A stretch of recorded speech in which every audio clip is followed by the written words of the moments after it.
मुख्यमंत्र्यांसह सर्व मंत्र्यांच्या ताफ्यातल्या वाहनांची संख्या आता अर्ध्यावर करण्यात आलेली असून अनेक मंत्री आणि अधिकाऱ्यांचे परदेश दौरे आता रद्द केले गेलेत।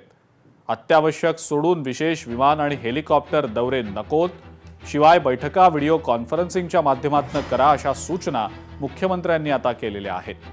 मंत्री आणि अधिकाऱ्यांनी किमान एक दिवस सार्वजनिक वाहतूक व्यवस्थेचा वापर करण्याच्या सूचना उच्चस्तरीय बैठकीमध्ये मुख्यमंत्री देवेंद्र फडणवीस यांनी अधिकाऱ्यांना केलेल्या आहेत।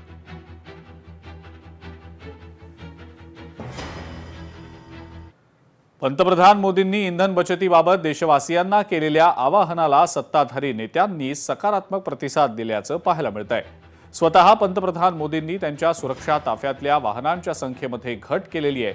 पंतप्रधानांच्या गुजरात आणि आसाम दौऱ्यांच्या दरवेळेला त्यांच्या ताफ्यातली वाहन संख्या जवळपास 50% कमी करण्यात आलेली होती।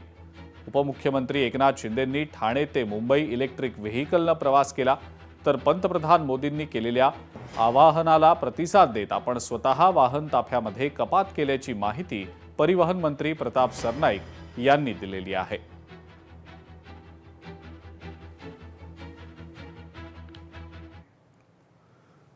सर्वच मंत्र्यांच्या ताफ्यातील गाड्यांची संख्या आम्ही कमी करतोय अशी माहिती मुख्यमंत्री फडणवीसांनी दिलेली आहे। तर फडणवीसांनी विरोधकांच्या टीकेलाही जोरदार प्रत्युत्तर दिलंय। उपाययोजना करता येत नसतील तर किमान थट्टा तरी करू नका। जागतिक संकटावर मोदींनी केलेलं आवाहन सकारात्मकतेने घ्या आणि प्रत्येकानं आपली जीवनशैली थोडीशी जरी बदलली तरी मोठा फरक पडू शकेल असं मुख्यमंत्री म्हणतात।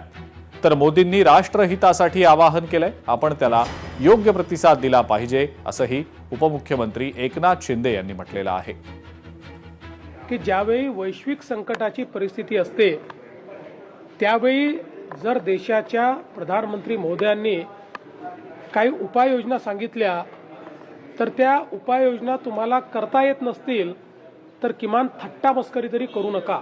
प्रत्येक व्यक्तीला थोडं थोडं आपली जीवनशैली जर बदलली तरी देखील आपण देशाला मदत करू शकू। आम्ही निर्णय केलेला आहे, मुख्यमंत्र्यांसहित मंत्र्यांचे कॉन्व्हॉय हे छोटे आम्ही करतो। विदेश यात्रांवर अधिकारी असतील किंवा मंत्री असतील निर्बंध आम्ही आणतो। आता हे जे अपील केलेलं आहे, आवाहन केलेलं आहे, राष्ट्रहित डोळ्यासमोर ठेवून, देशहित डोळ्यासमोर ठेवून केलेलं आहे आणि त्यामुळे आपण युद्धजन्य परिस्थितीमध्ये सर्वांनी, सत्ताधारी पक्ष असेल, विपक्ष असेल, सर्वांनी एकत्र येऊन या परिस्थितीला तोंड दिलं पाहिजे। या ठिकाणी जे त्यांनी काटकसरीचं नियोजन सांगितलेलं आहे त्याप्रमाणे पेट्रोल, डिझेल याचा वापर कमी झाला पाहिजे।